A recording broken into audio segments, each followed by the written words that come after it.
I want to confirm that I'll be coming before you myself. I'm a victim of police brutality. In 2017, for those who don't know, in 2017, my leg was broken. I still walk with a pin from my knee all the way to my ankle on my left leg. And that was just because I attended a demonstration under Article 37 of our Constitution. Up to today, no single apology has been given to me.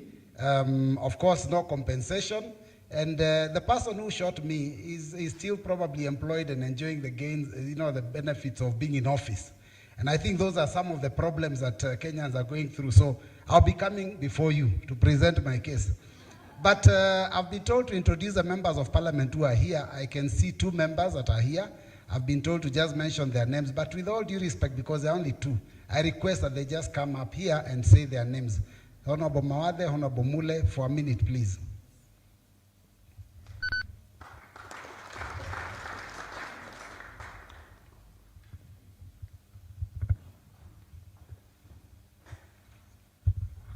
Thank you very much, leader.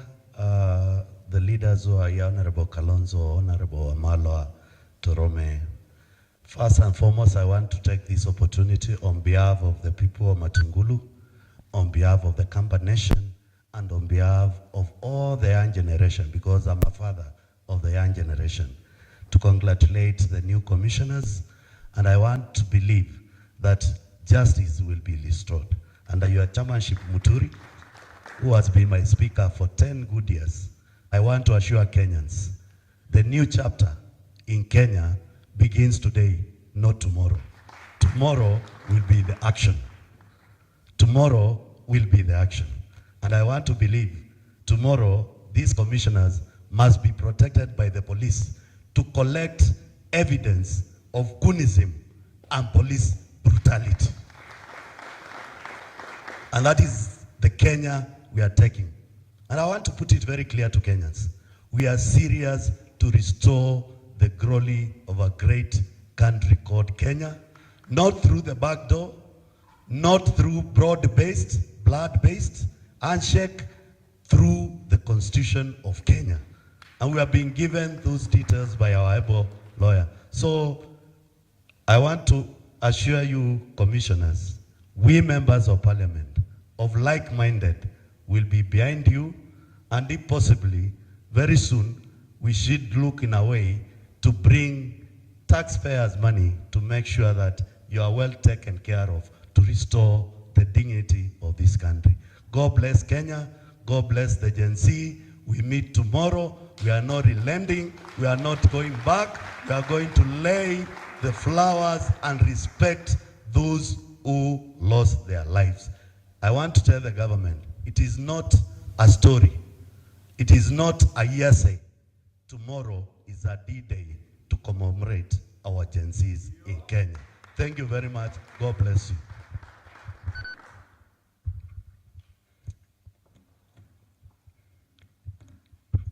Good afternoon, ladies and gentlemen. Good afternoon again. My name is Mawade, Member of Parliament, Embakasi South Constituency.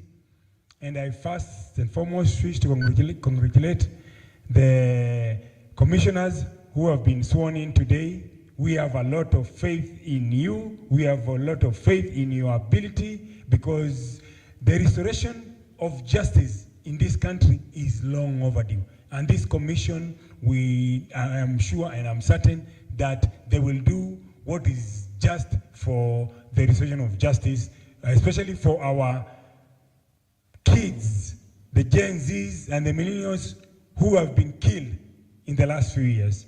Again, congratulations, and may God bless you. Thank you very much. Mine is now to just introduce myself. My name is Robert Mbui, Member of Parliament for Kadhiani constituency.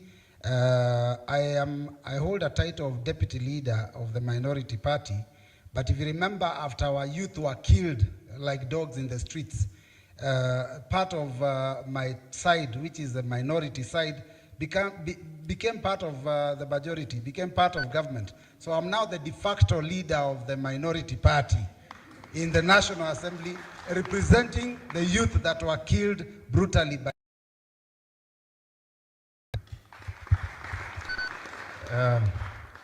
Thank you very much, ladies and gentlemen. Excellencies, led by the 10th Vice President of the Republic of Kenya, His Excellency Kalonzo Musyoka, CS Eugene Wamalwa, Chairman, my friend Thorome,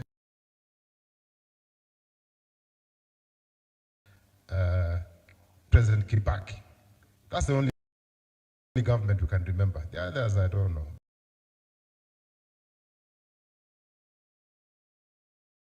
But I can't talk about the rest. But he was a PS. I think, no, he was a PS during Uhuru's time. But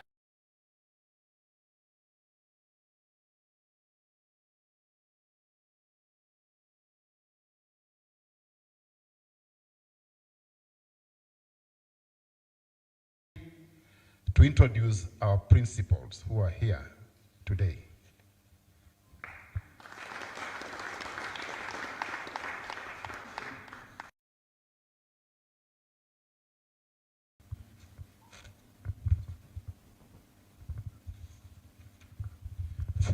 Thank you very much, the moderator, my friend Philip Kisia, His Excellency Stephen Kalonzo Musyoka, Party Leader, Wiper Democratic Party, the Honorable Eugene Ludovic Wamalwa, Democratic Action Party, my good friend, the Chairman of the Jubilee Party, Mr.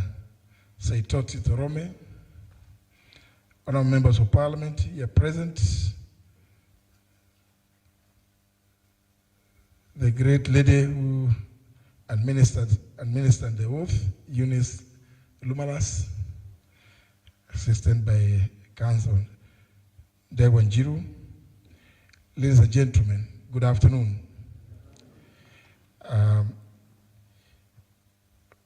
My colleagues in the United Opposition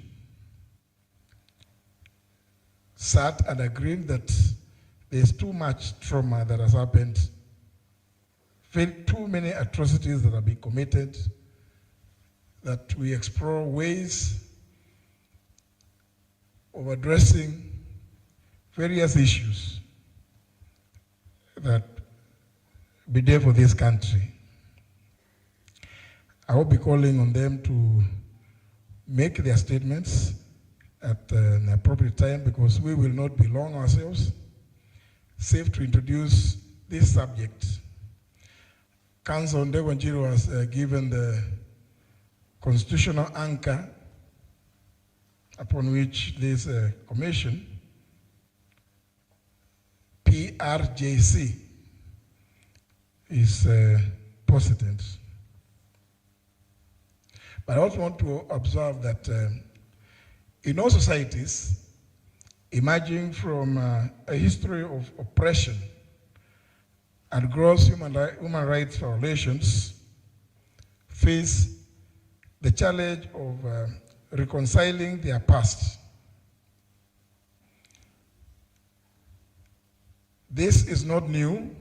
It has happened in various parts of the world. A people-led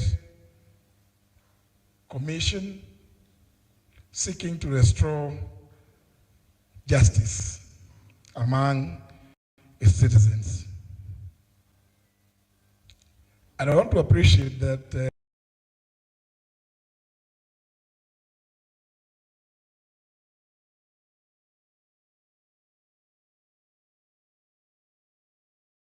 here in Kenya,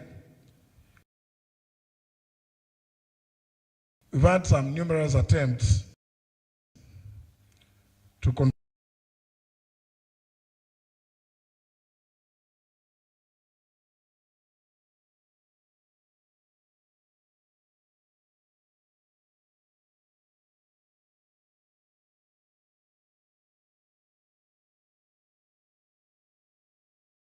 will not be having references to such in our constitution.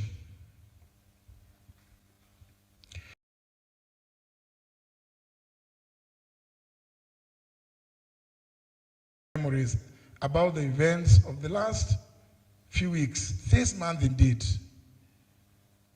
last week, the week before. Is it possible for the parents, relatives, and friends of those that were brazenly gunned down by policemen to accept and move on?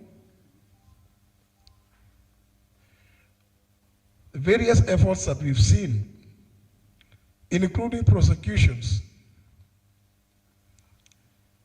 are done in such a way that you can tell from the start that they are designed to flop, leaving families and communities with long-lasting bitterness. Indeed, you leave families, communities, neighbors traumatized. We are all quite aware that after the madness of 2007, 2008, post-election violence, there was born the Truth, Justice and Reconciliation Commission. It was anchored on an act of parliament. But I don't know whether my two friends, Honorable Robert Mbui and Honorable Mule, would remember that actually, during the 11th Parliament, government moved an amendment to the TJRC Act, which for all intents and purposes made that TJRC report nearly unenforceable against anybody, known or indeed against government. Yet, you read the TGRC report, it has documented various historical injustices committed to individuals, families, communities.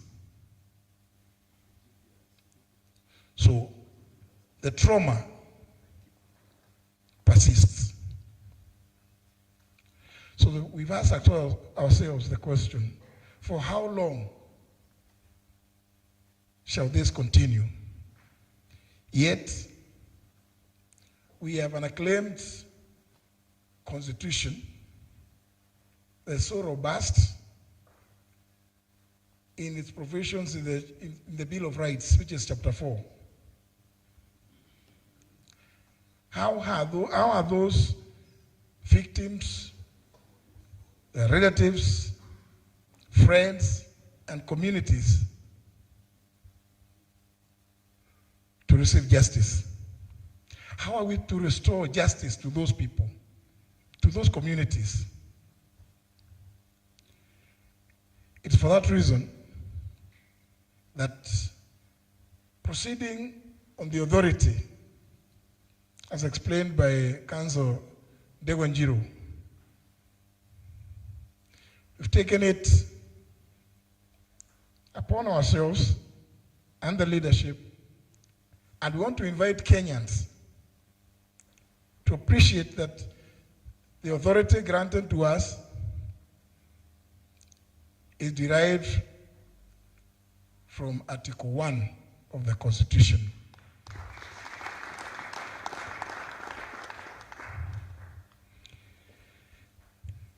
Our approach and core values will adopt a restorative justice framework rooted in the African values of Ubuntu.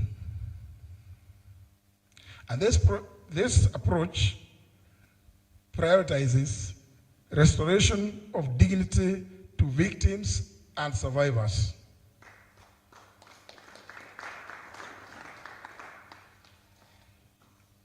The approach also aims to rebuild individuals, families and communities, and indeed the nation. For we can talk about economic growth,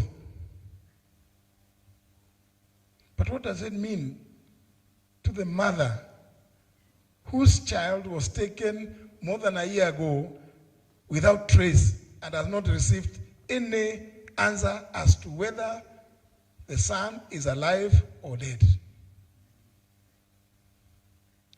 You can have the SGR, you can extend it to wherever, even the DRC. But that mother, that father, that brother, that sister will still remain with pain.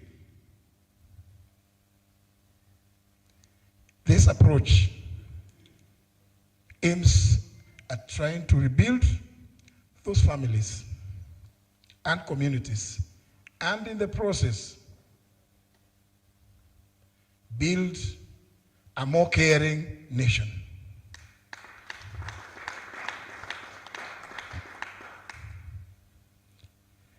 In the process, we will seek to establish the truth, Mheshimiwa Mbue, and see whether we can bring some healing and some form of closure. And then, where necessary, bring in forgiveness and reconciliation.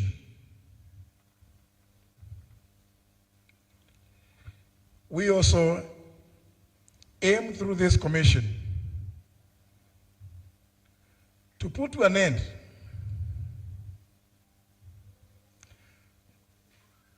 this impunity that we have witnessed in this country by embracing the principle of never again.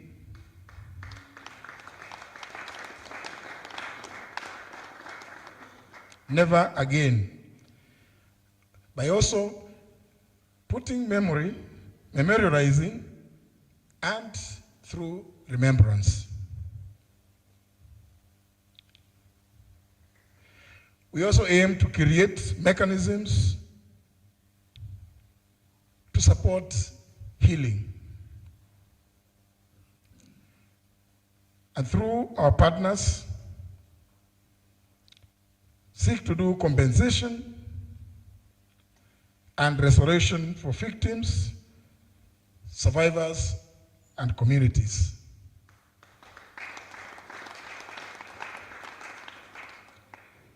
Ladies and gentlemen, I was merely to introduce, because we will be doing a lot more, but for the avoidance of doubt, if it is not on the screen, Ben, is it on the screen? I wish to announce, since we intend to hit the road running, that we've set up a website for ease of engagement with the public, through which we will receive petitions, representations, and other material, whether anonymously or otherwise.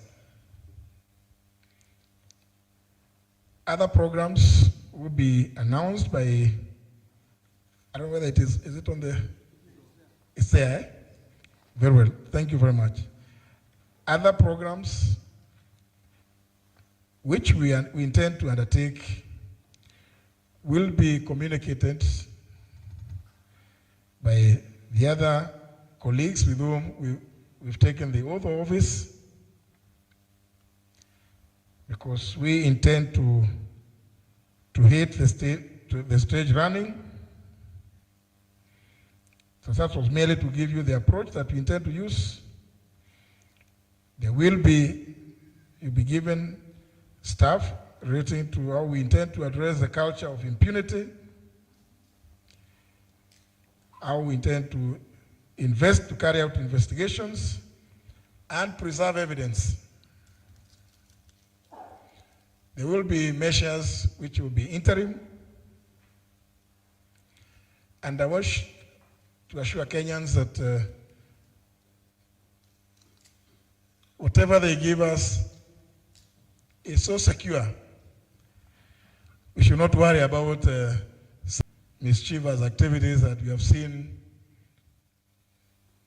in recent times from government trying to interfere with things that are done in all spheres of governance.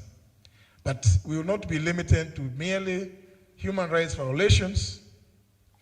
We intend to also deal with issues that relate to state capture, as well as institutional corruption.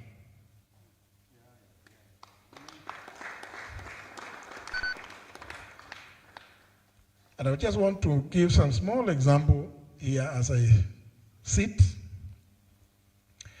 that in the 8th Parliament, some effort was made, led by the Honorable Musikari Kombo.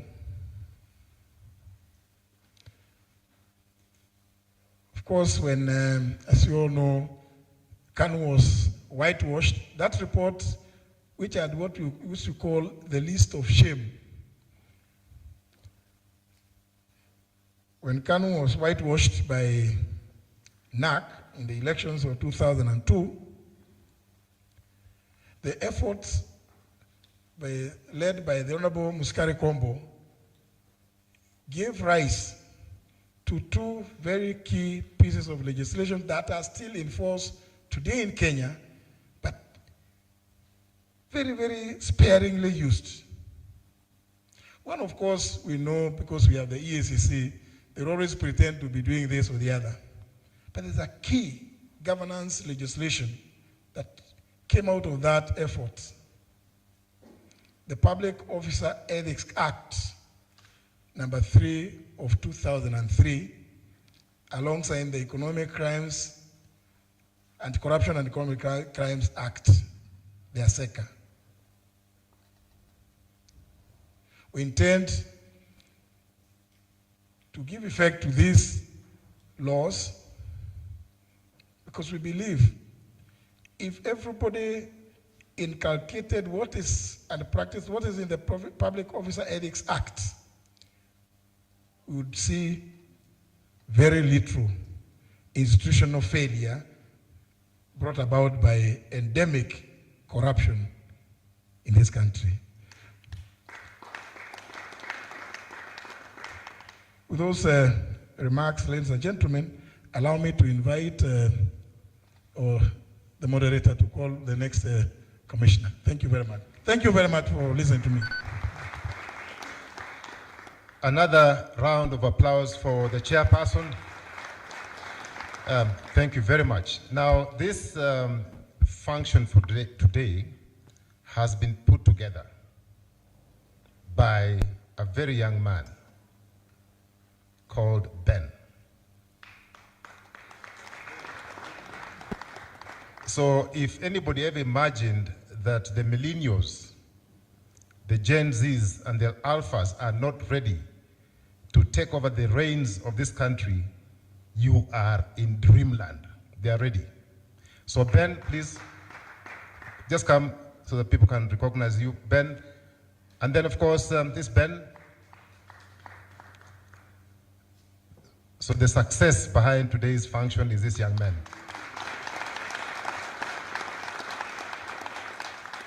And of course, he received guidance from the back office. I know I've caught you unawares, but it's important that people know. Just stand up from wherever you are. I know you don't want to be seen, but just stand up and wave. Just stand and wave. You can even cover your face, but stand and wave. We recognize you. So there was a team behind this young man who have put this function together. So thank you, Ben. We appreciate you, and God bless you.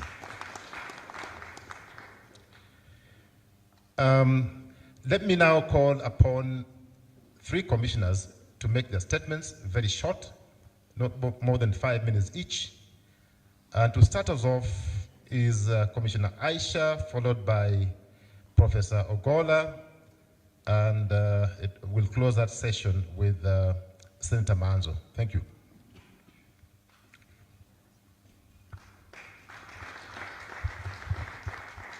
Good afternoon.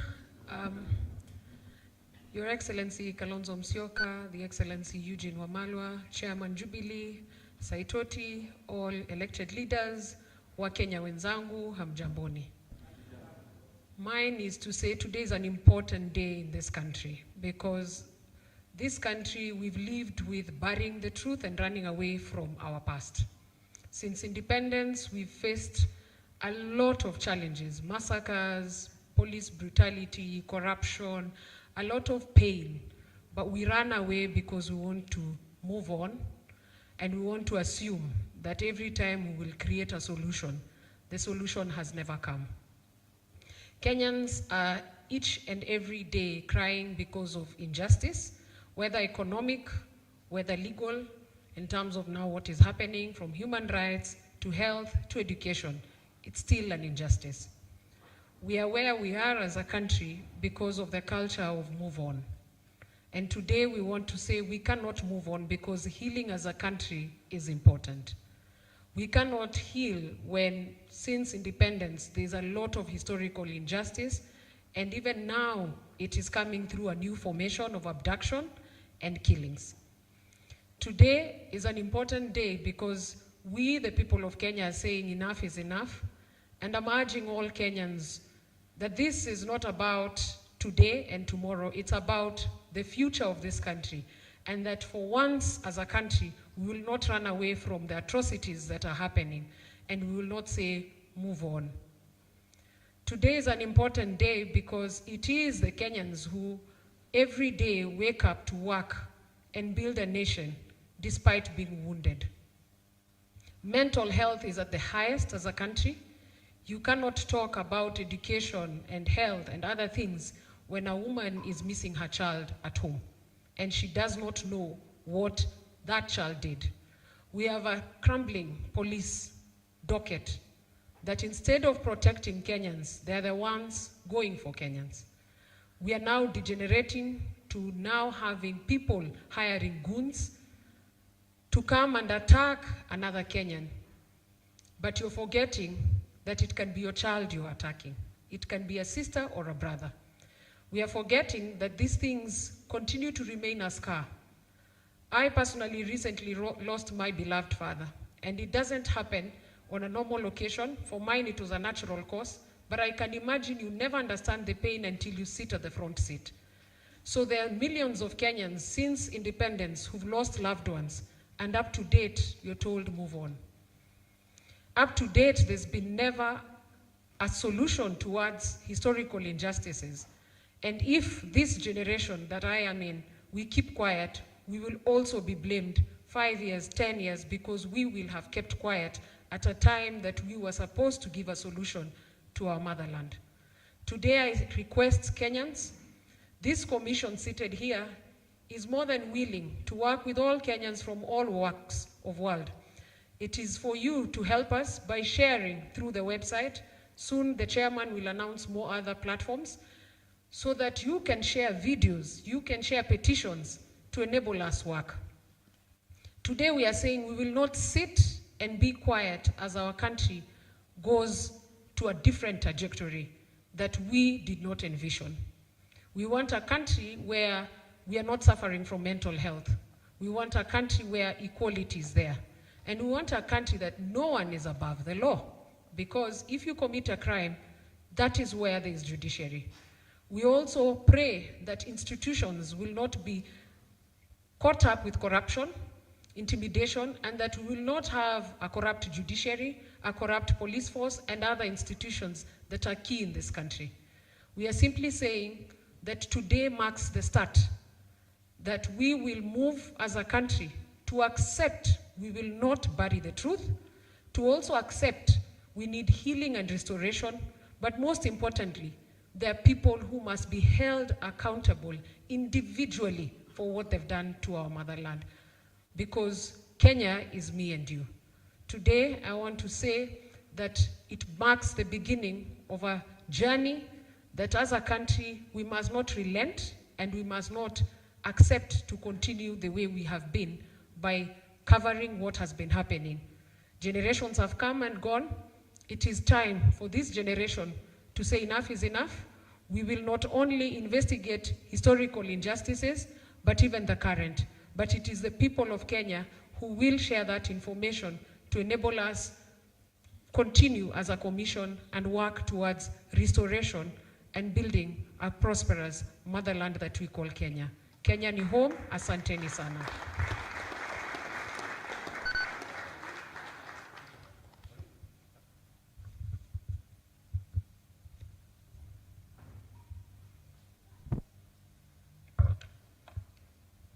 Good afternoon, ladies and gentlemen.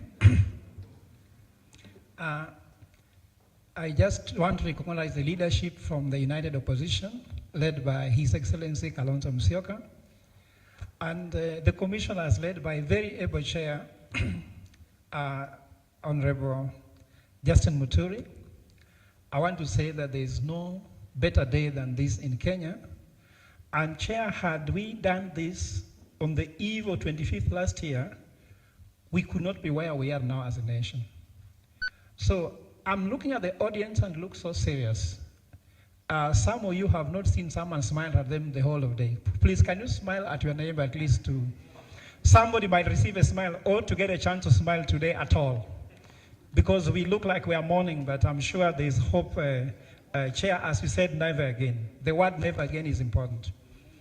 Allow me to say that the commission is quite interesting to me because when you saw Bishop Orwa praying, Bishop Orwa, I remember the day there's a child who died in Kibra, in that river, and there was money for the so-called disaster response.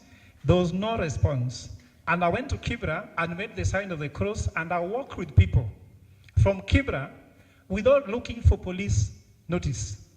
We walked up to the Senate and met Senator Manzo.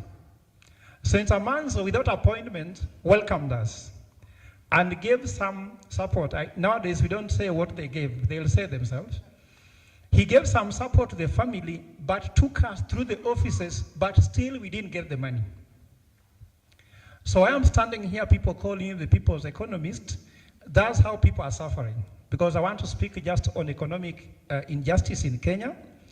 I want to say that economic crime is a problem everywhere in the world. But in Kenya, it's not just a problem. It is now a profound crisis. Crisis, you know, a problem is there. But when a crisis comes in, it's more serious. It has now posed existential risk to our nationhood.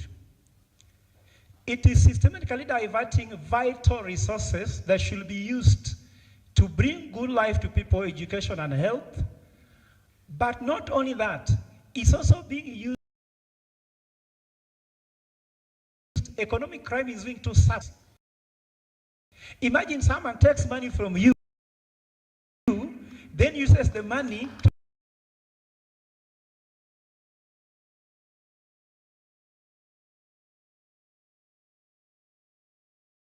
to suppress you with the very money.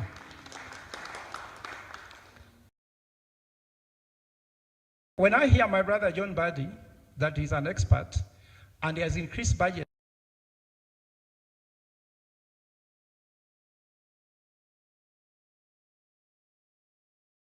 then tell you, you can't enjoy education or you can't enjoy healthcare without security.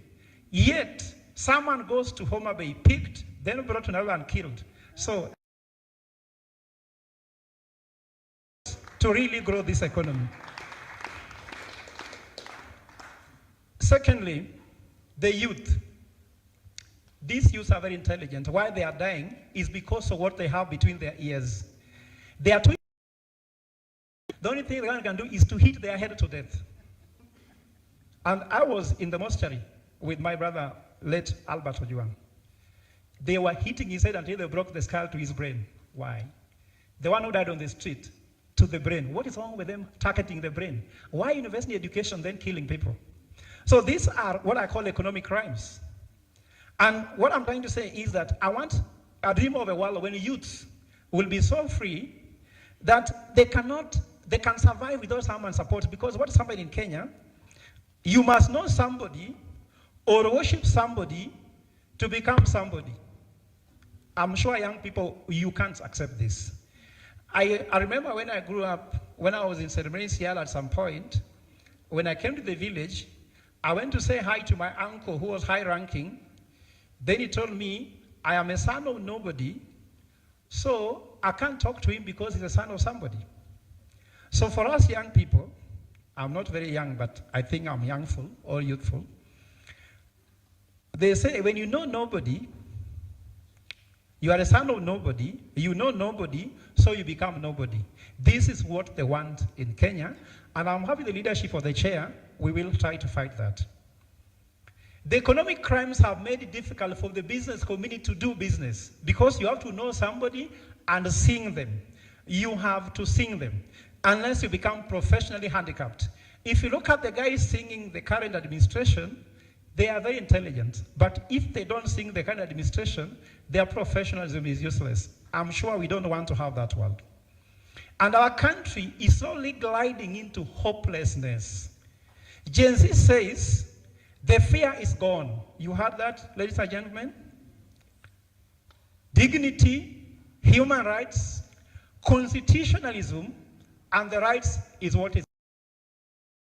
Only one who has nothing to lose loses fear. A rich man cannot sleep outside a house on the street because they have something to lose. So after being ripped off your all economic benefits, ripped off dignity, ripped off lives, what do you fear? You fear nothing. So when you hear young people saying the fear is gone, means we've taken everything from them. And that's why we need to restore. So the People's Restorative Justice Commission is here to restore hope. With time, we shall give you reason to hope again. The worst thing to be without is hope. Without hope, who can wake up? Tell me, if you don't have whether you can wake up. You have no hope there's even there's this meeting. Well, how would you come here if there's no hope?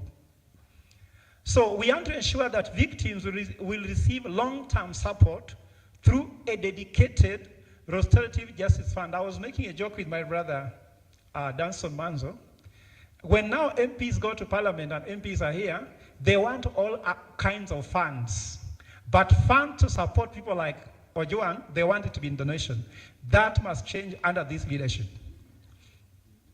Serious economic crimes, looting, sabotage, and state capture will be investigated and be prosecuted under the leadership of this commission. Recovered assets will support victims and rebuild our economy. We will also have to ensure we memorize these struggles so future generations to come will know the cost of injustice and vow what our chair says, never again. We'll even ask the public to take an oath, probably, that never again. Everyone might have to take this oath, chair, as you said in our meetings, never again. We will make economic crimes so painful, but not profitable like it is now. And I go back again to my brother, expert, John Buddy, who says that he's proposing a way on which if you steal money from Kenya, you can invest the money in Kenya.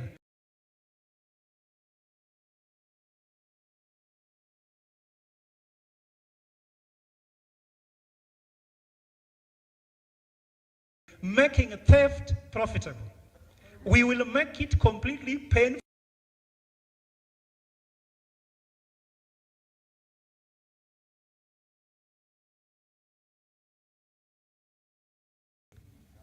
That's what we want to bring across.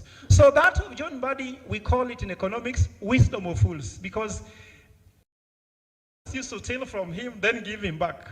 That's the only fool thing that we call it thoughtless experts.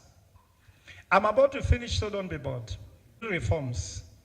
Truth and justice is finally underway, fellow Kenyans. The commission wants to take Kenya back to Kenyans, because at the moment, Kenya is not in the hands of Kenyans. You don't feel that you are in your country. We have a dream that the Kenyan media wanting people to come. We don't have a miracle. You mean Jesus never came to Kenya? Or maybe there's no Muhammad here? Pastor Orwa has prayed, isn't it? Do you mean God did not come when he prayed? Sheikh has prayed, God didn't come. We want people to talk about Kenyan miracle, not Kenyans discussing about the Singapore miracle.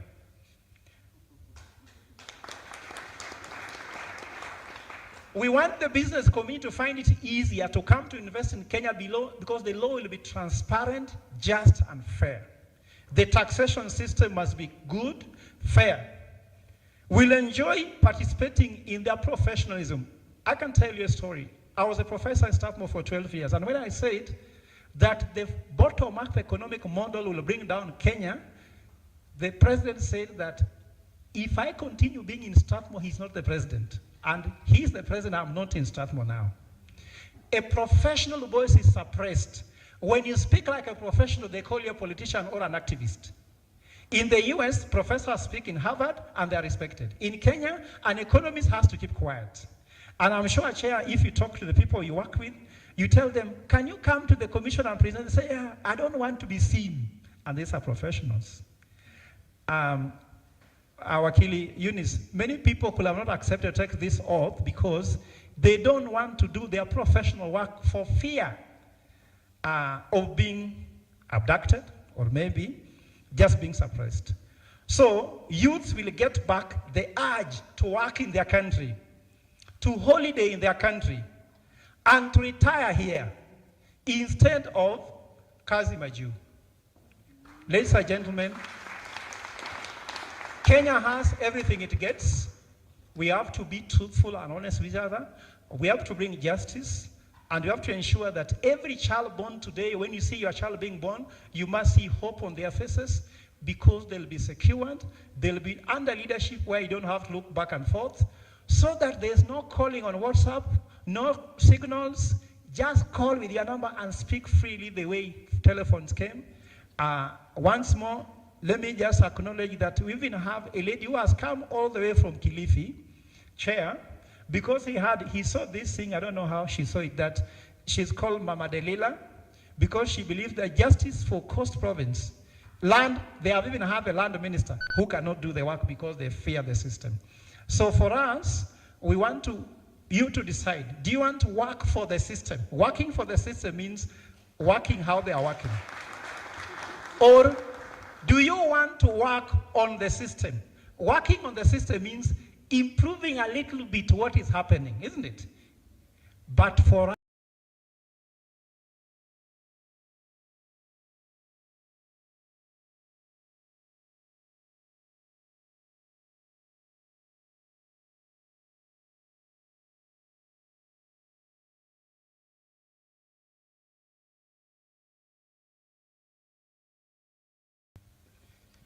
Thank you, Your Excellencies.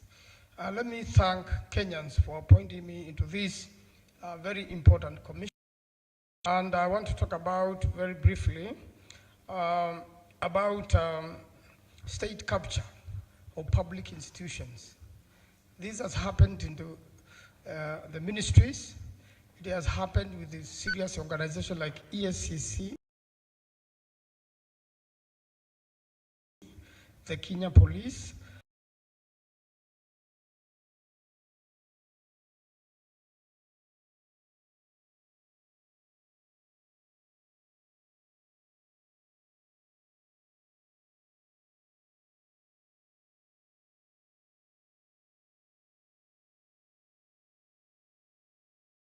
it has also happened in the courts, such that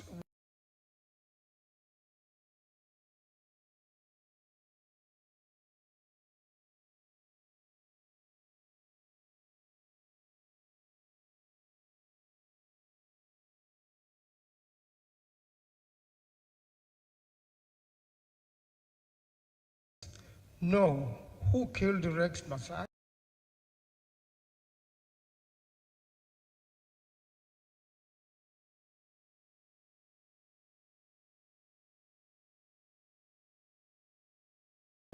why he was killed, and that after pushing the government to have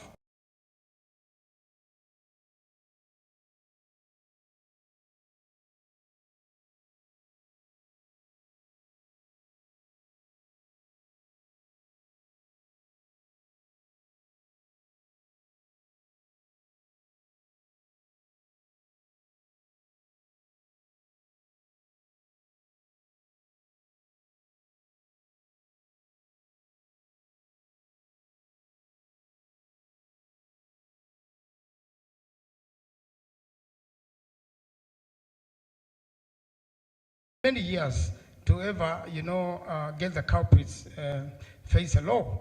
If you are to go through other injustices committed to other people through the same way,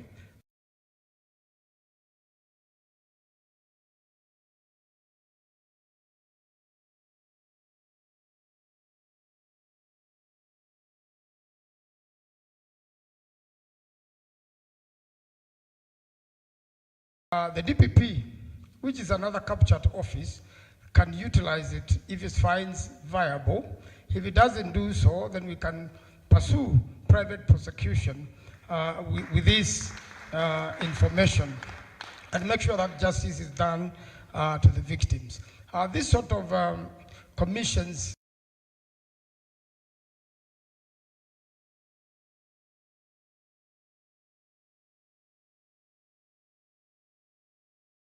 in Rwanda and in many, many parts of the country if you look it through the Google.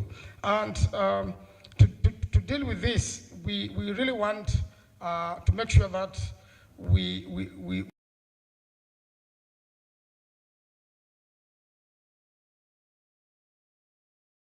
like at least the current regime does not want to deal with them. So we want immediate relief for the victims so that relief is not negotiable.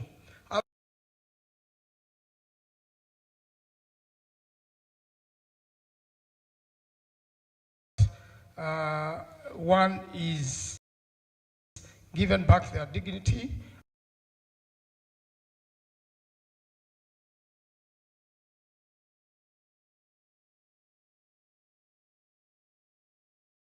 and they are compensated.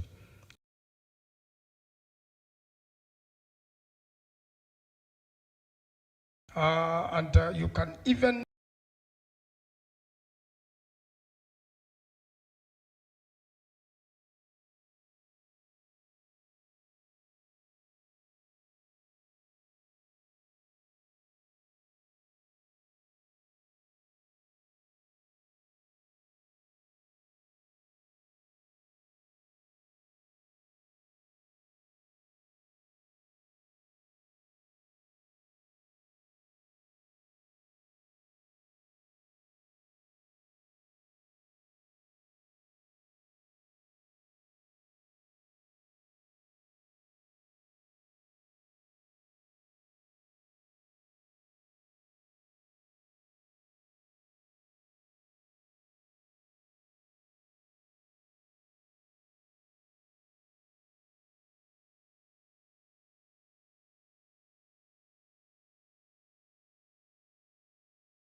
family affected, and I hope they will be compensated.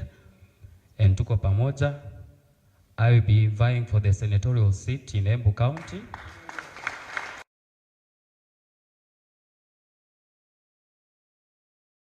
Hata kama wengine wanasema sitapata, my friend, the God who brought me back alive is the one who will give me that win. Asante sana, all the best in your campaigns. And we have over 100 cases similar to Billy Mwangi's. Yeah. Nitatumia lugha ya kitaifa.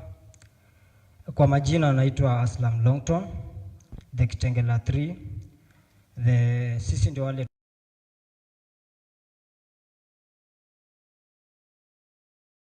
kwa abductiwa kwetu na state ni sababu tunapigania bad corruption, bad leadership na kupigania haki zetu sisi vijana kama kawaida, kutaka pia sisi vijana tukuwe na opportunity, tupewe opportunity kwa hii government ili tuweze kuliberate na kutetea haki wote. So kwa hayo tulichukuliwa 32 days mimi na ndugu yangu Jamil Longton pale Kitengela.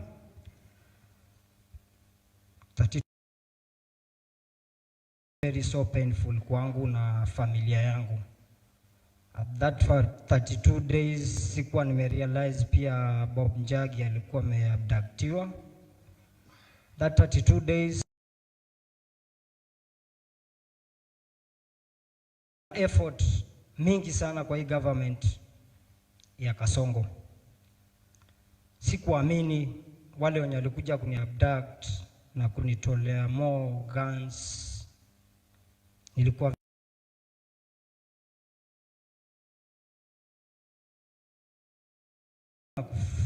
tupo kwa Subaru haraka na kupekwa pingu mikono za nyuma, nikafungwa macho, tukaweza kubadilishwa kwa magari kadhaa.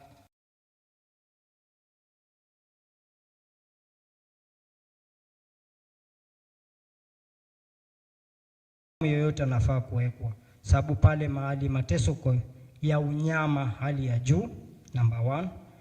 Number 2,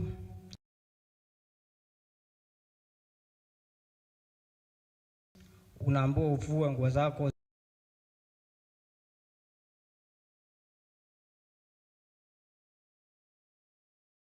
zote, uwe uchi, ubaki bila nguo na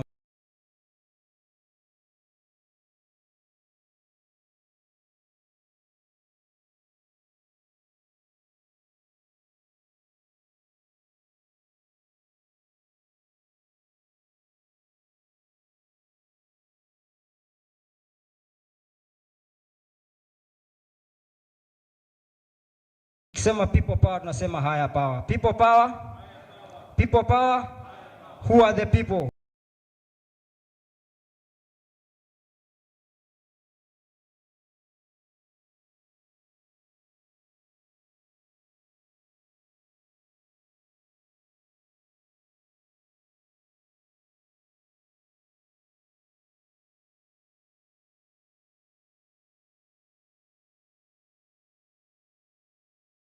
Achieve chenye tupeleka kwa street, tumeachieve. Youth wamepata jobs, tuko na some watu wengi sana youths wamesoma kwa hii nchi, wako na certificates. Tuko na madada zetu wakienda kuomba kazi, wengine hata ni vitu hatuwezi ongea, ni vitu ya aibu, but we need change na we need opportunity for the youths. Ni hayo tu.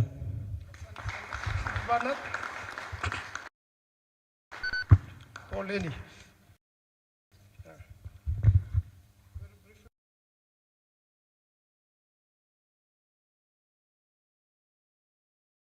Bernard, one of the few guys who were abducted last year by the Kenya Kwisha government.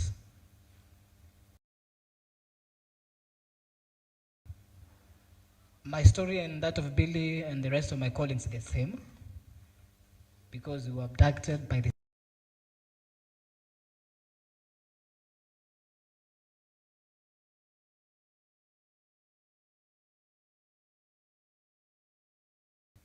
I don't want to speak about what we went through because Billy has explained and my colleagues have said the same.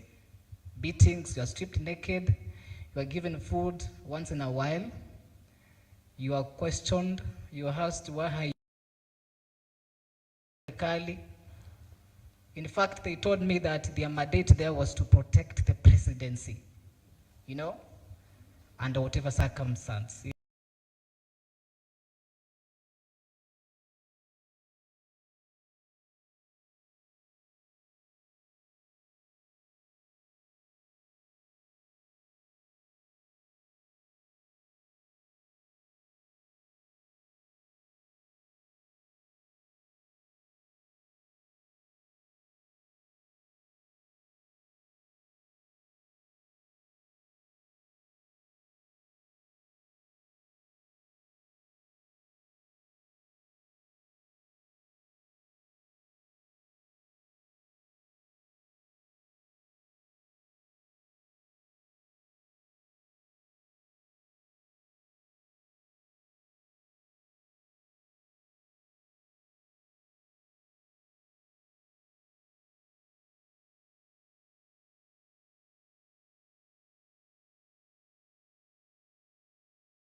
There, the police took the body and reported it as stand here and to talk, but I remembered that I was failing my grandmother,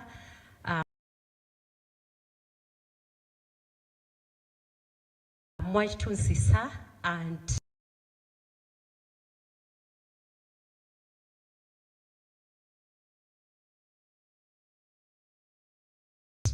Gillian Munyao, the parent of Rex Masai, who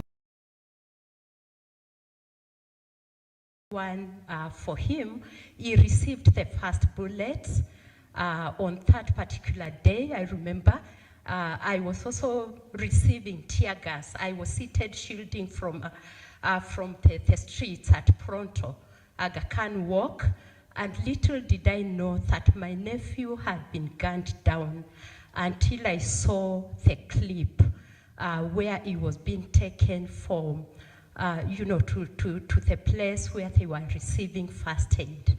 And so with all humility, I decided, I had not thought I'm failing one.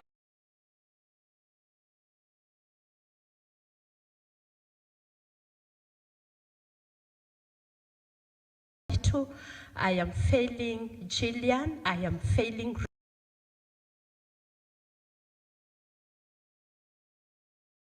Rex, and she rests in peace. May justice be done. Thank you.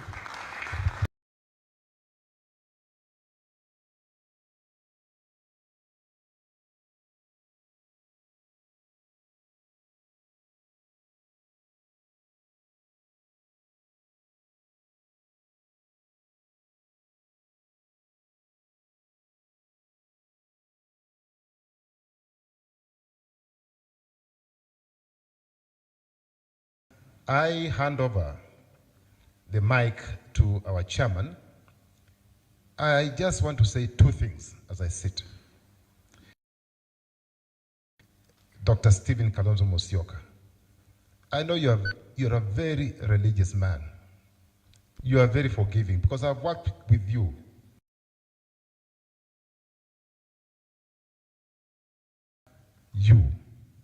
And I want to ask myself, I want to ask the audience, what ill have our children committed to the Kenya Kwanza government?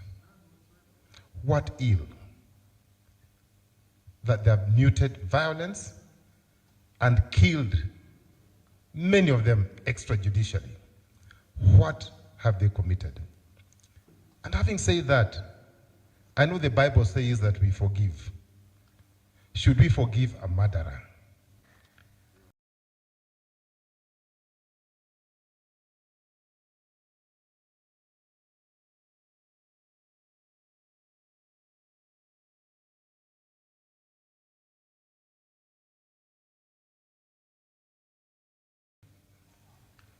You may be forgiven if you murdered somebody like Philip Kisia, who was on the 6th floor.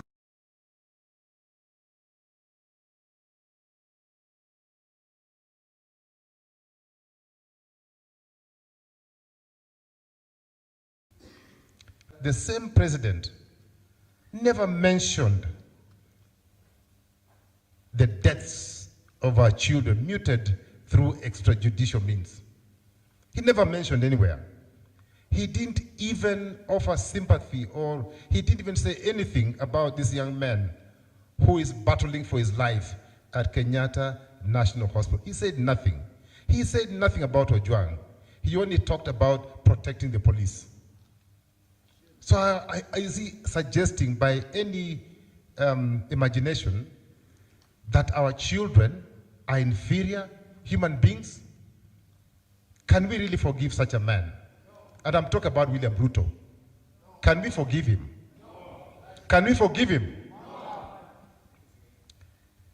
I then remembered the video I watched yesterday on Citizen and many other channels of a mother. You know, men, we only participate in the process for a few seconds, maybe a few minutes. But women bear the brunt. They carry these children for 9 months. And I had the mothers, not one, not two. They only asked for one thing. They said, we don't want compensation. Bring back our children. Bring back our children. So if William Ruto wants to be forgiven, bring back the children. Bring them back alive. Otherwise, you'll never be forgiven. So thank you very much, Excellencies. Let me hand over the mic to my very able chairman. Thank you for having us. And after this, I think we'll say a prayer after the principals have spoken. We'll give a vote of thanks, say a prayer, and we'll call it a day. May God bless you. Thank you.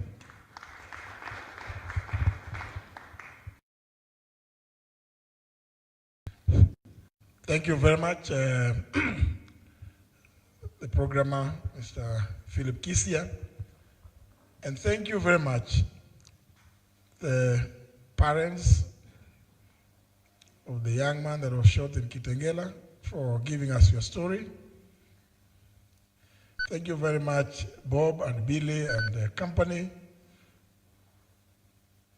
the aunt to Rex. It is this kind of stories that have pricked the consciences of many right-thinking Kenyans. I believe to others, and I think what Philip has just said is a demonstration that there are others who think lives of innocent young Kenyans don't matter. Indeed, I think as Professor Ogola did explain about the economic area, I'm sure you saw just last week again a CS at the DG Health announcing very casually to Kenyans that drugs worth over 90 billion shillings have expired in the stores, in KEMSA stores. But the most interesting bit was they're actually requesting for 600 million shillings to destroy that. And guess what? So that some other people can do some further procurement. Yet health is a devolved function. I thought this is a kind of thing that should have made all our governors be on the streets with all of us tomorrow while commemorating the June 25th, but also for them to say, this is economic sabotage. You are killing our people. There's no medicine in hospitals, and drugs have expired, worth over 90 billion. And it's very interesting that it's announced so casually that, that's the same way we are treating the lives of young Kenyans which we are taking away every day. But I want to assure you, because we are sure that we are fully grounded both on the Constitution and the law. Bob and team, where we have material, we will make the determination on prosecutions, because we do not actually need the permission of the DPP to initiate private prosecutions. And they just have to go and check, it is provided for them even to take over. And at 157 clause 6 paragraph B, they have to seek the authority of the person who initiated the prosecution. So have faith. And we have a team of dedicated lawyers who will undertake those private prosecutions in appropriate cases, because we must also restore dignity to our people. Lest I breach the rules of admission here, allow me, ladies and gentlemen, to invite my good friend, my elder brother, His Excellency Dr. Stephen Kalonzo Musyoka to come up here and make a statement.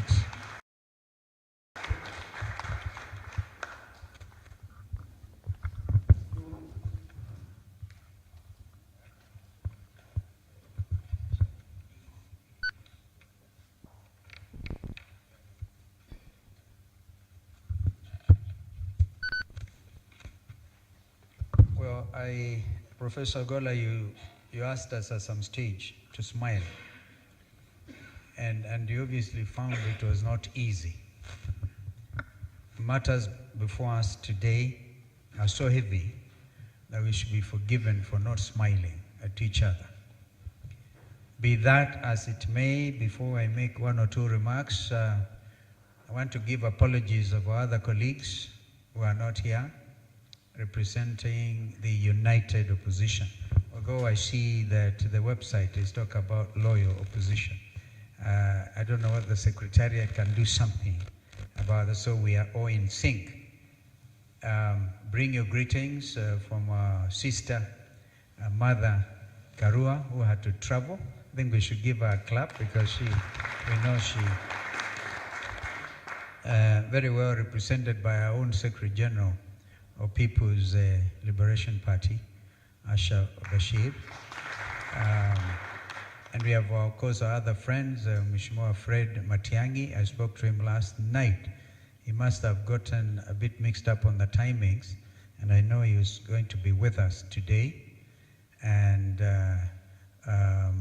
our other friends, Ricky G, was out there. You know, he's a man in the trenches, Rigathi Gachagua. So we are all together. Men and women who have also known injustice. Because I think Rigathi Gachagua should also appear before you like Robert Mbui. And I remember I was out of the country when Robert Mbui reported in trying to welcome Baba, he broke his leg. And you remember the story that time was we were on our journey to Canaan, but we got to River Jordan and there were crocodiles.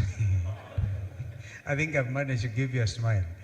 So Robert Mbui was bitten by a crocodile. Listening to what has happened to our country, honestly and sincerely, if we don't take action now, we might end up with no country. And so, ufungamano,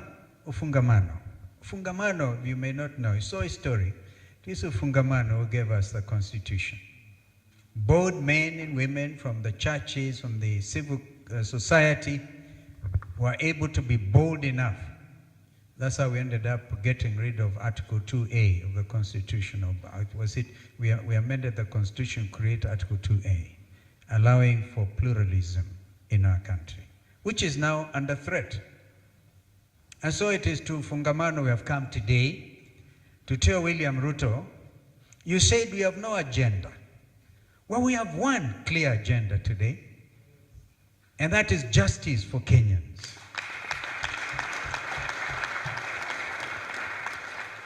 Now follow suit. You have been told this is not the first commission of its type world over. Look at Brazil. In fact, a bishop was funded to start a People's Commission. This People's Commission is not an act in vanity or indeed acting in vain. Look at the quality of his leadership.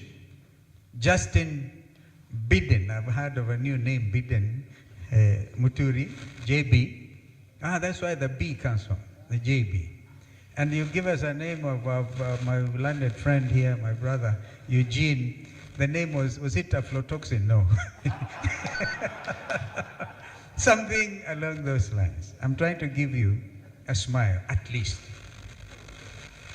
And so, agenda number one, the work of this commission, I think is not even time bound, because we are talking about the next administration.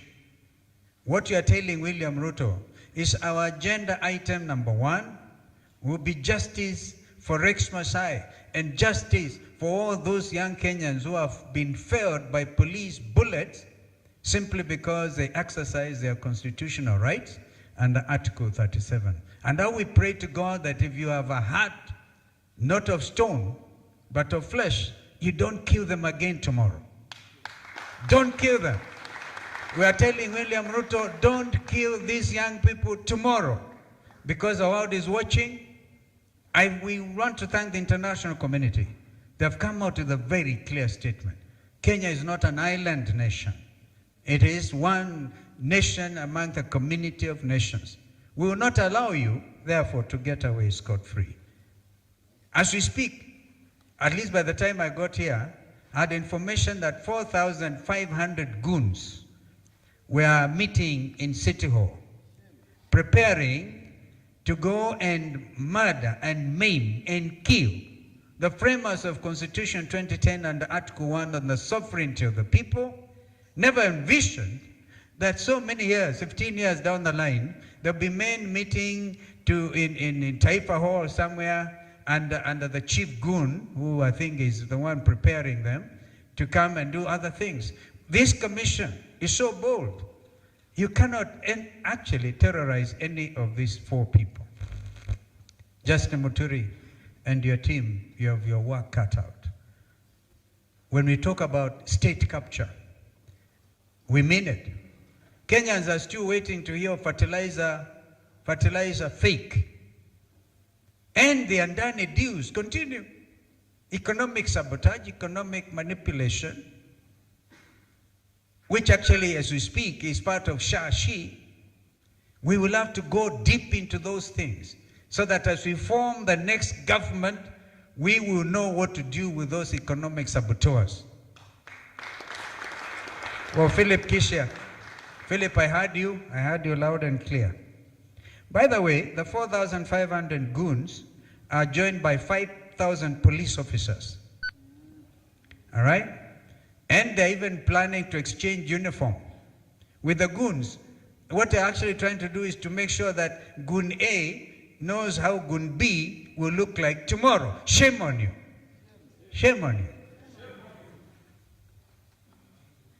So we are watching, and the country is watching. All the parents want, and Kenyans, because mtoto akizaliwa sio baba yake ama mama yake peke yake, mtoto ni wa jamii.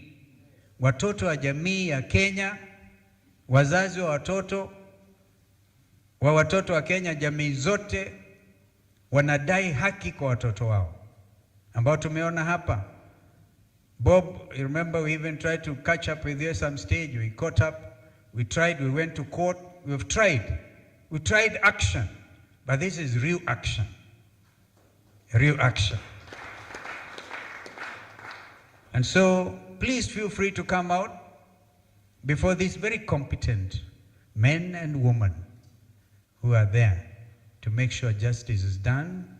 And this commission, therefore, is a precursor to the pursuit of justice for every Kenyan under Constitution 2010. I, therefore, would want to really conclude my remarks because they're brief. We've been given the wherewithal and what exactly we want to do. Tomorrow, we're going to sit and see. Let there be peaceful demonstrations. Let there be peaceful demonstrations. Kenyans will remember that we were actually bold and said tomorrow is a public holiday. If anybody was doubting, William Ruto has himself confirmed that tomorrow is a public holiday. In honor of our young Kenyans. And I can't understand, truly, I would take a lot of convincing by people who are with us in the struggle for justice. In 2023, Raila Odinga and I and Eugene and Mother were nearly killed. 60 young Kenyans were failed. And 2024, young people did better than us. They breached the Central Business District. How can we disown those young people for pecuniary gain, for money. It can be for fame. It can only be for infamy. Therefore, ladies and gentlemen, this is a very difficult moment. I've seen Minister Murkomen saying they are willing now to meet with the parents of the victims. The victims. They are willing. They are willing one day to the commemoration day. Who can take you seriously? I think this commissioner will ensure that not only justice, but compensation. We demand compensation now for every victim. Compensation now, and it's not a favor. In fact, you should let the names come quickly before you Justin and your team. You should be the ones to administer. Who can trust these people? Who can trust them? The trust deficit is so enormous that nobody can trust them. They say, no, we're prepared to discuss, to listen to the parents. Where have you been? Justice delayed is justice denied. So a very famous English jurist mentioned that time, Lord Denning. You delay justice, you've denied justice to Kenyans.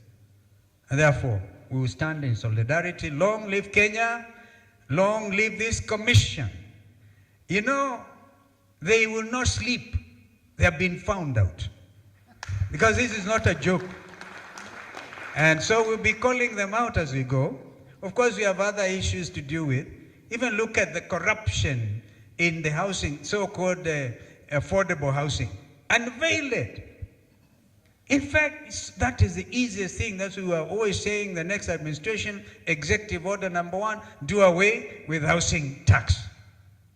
And of course, as we do so, you'll be on their tails. You'll be holding them. You'll be holding them. Messed up education system. How can we have a country where Kenyans don't know how they're waking up tomorrow? And we saw them, representatives of the suffering people of this land. But God will shine. The sun will rise tomorrow, and we shall go and lay the wreaths in remembrance of these children. We've given notice. We've given adequate notice. Wakili Ndegwanjiru, you remember we asked him to do it. Notice to the police. And now, if you're in charge of, we thought the Green Army was what meant. Kumbe is Sakaja's Green Army. Creating Haiti-like gangs. We will not allow Kenya to go the Haiti way. It will not happen. We will get you out first. God bless you. And ask my brother Eugene Wamalwa to come and say, make his few remarks, even as we now launch the People's Restorative Justice Commission. Thank you. Thank you very much, Your Excellency. I'm not going to try and ask for any smiles. I am normally one politician who likes smiling, but not today. My heart is really heavy listening to the parents and the victims of the extrajudicial killings of this regime, the abductions, the torture, Bob Njagi and the Kitengela 3, and your colleagues. We know the trauma you went through, and it's a year. Tomorrow we'll be marking that day. And I listened to the father of Shakil at the All Saints Cathedral. We listened to the mother of the youngest victims of them all. He was only 12 years, Kennedy Onyango. This boy was shot in Rongai. His little body took many bullets. And when the president was asked about the boy, he said, the boy is alive, right? Kennedy Onyango's story was very moving at the All Saints Cathedral, and many others, Denzel Mondi's parents, and all those who are suffering. A year later, no justice. no compensation. And it reminds me of one of the poets, Jonathan Carriara. He wrote a poem and he called it Grass Will Grow. And it was a poem by a parent mourning the loss of a child. They said, Lord, if you have taken my child away, then give me strength to dig his grave. And Lord, send me a little rain, for grass will grow. But he said, Lord, do not send me madness. I asked for tears, but do not send me moon-hard madness to put a snag in my skull. It's as if Jonathan Carriara was one of the parents here. One of the parents whose children had bullets lodged in their skulls, had their brains splattered on the people's house in Parliament and on the streets. They did not aim at the legs or the arms to disable. They aimed at the head. They splashed their brains and they killed them. A year later, no justice. Those who went out in 2023 during the Azimio protests, 75 young people were killed. One was Brian in Nyalenda with his brother. They were beaten, dragged out of their homes and killed. Just like Brian, who was killed, I think it was the Sultan Hamoud went with His Excellency to bury the young Brian. We cannot forget these young people. They've been waiting for justice for 2 years. But do you expect justice from the Ruto regime? Do you expect justice from the Ruto regime? A regime that will pick a young man, Albert Ojwang, from Homa Bay, bring him to Nairobi, less than a kilometer from where we sit, Central Police Station, they murdered the young man. Then they said he had committed suicide, that he banged his head on the wall until he died. Can you believe such a regime? A regime that shot young people in Kitengela, Charles Owino, Shaquille and his colleagues. Then they hide the bodies and say, these were car accident victims from Juja, and they cover up. We've heard today from Shaquille's parents. They tried to cover up, but they went and found out what had happened. Can you trust a regime like that to do justice? If they were covering up, the police bullets, if they had not been found lodged in the heads of these young people, we would never have known their story. And that is why today I want to thank, I don't know where Ben is, and the young people, the brains behind this organization. We salute you and we salute all the courageous young people who through their brilliant ideas such as this, and through their rage, backed by their courage, who came out to face this ignoble regime. Today, we also thank J.B. Muturi and this team for accepting to take the onerous task, because it is not easy. And just starting from what we have heard here, there are many Kenyans whose stories are still untold, who would want to come up and open up and speak and let their stories be heard, because this government will always try to cover up the truth. But through a system that we are setting up, truth will come out and justice will be done. And even if it's not done by this regime, as your incoming government, we want to give you our word, justice will be done. So the work you'll be doing is not just academic work. From what you're doing in the next 12 or 15 or so months, we have no doubt from every corner of Kenya, we have heard Kenyans speaking loud and clear that this regime will be a one-term regime. And if it's a one-term regime, it means it's a regime that has less than 2 years. By the time this commission completes its work, we will be ready under the new regime to implement the work that you are going to be doing. And we will, because one thing we have said as the People's United Opposition, there are 3 things we are seeking. Unity, liberation of this country from this corrupt, bloodletting regime. But the last thing we must do is restore our country and its lost glory. And the process of restoration starts with plans such as this, because justice cannot be done by this regime. We need to restore hope by the people of this republic in our key institutions, the judiciary, parliament that has been captured. There's completely loss of faith in this parliament because it was captured. So today, even as we launch this commission on the restoration of justice, we want to say we must learn from our lessons. I was the Minister of Justice in the Kibaki regime, and when I took over that ministry, the Truth, Justice and Reconciliation Commission had been paralyzed. There was an attempt to abort that commission, the Kiplagat, Ambassador Kiplagat Commission.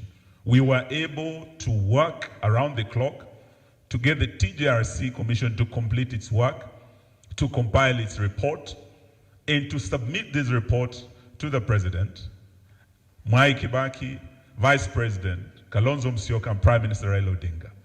I was a member of the 10th Parliament, and JB Muturi is right, because after that report was presented, in the 11th Parliament, some things happened that actually made sure that report was never implemented.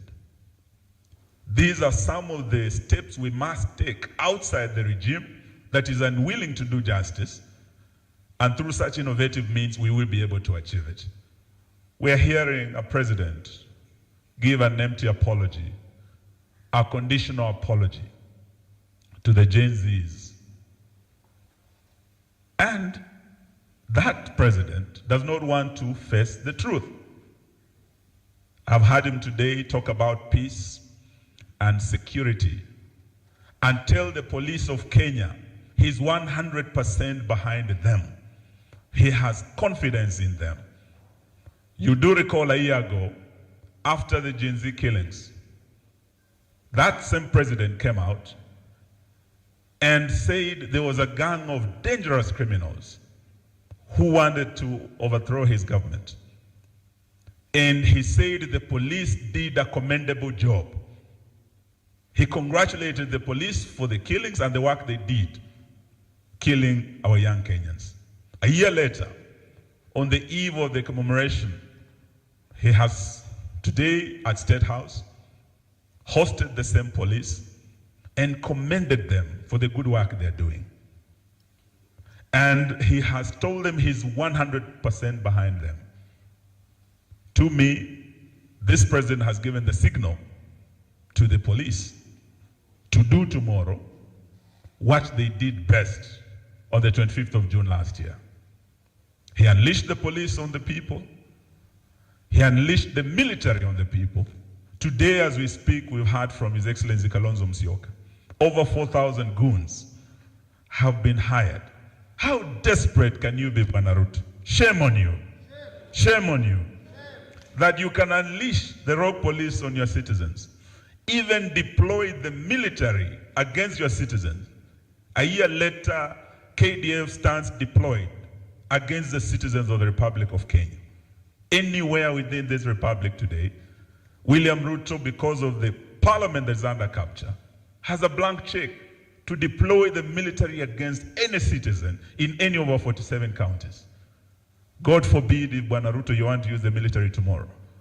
If you want to use the police in the manner you used them last year.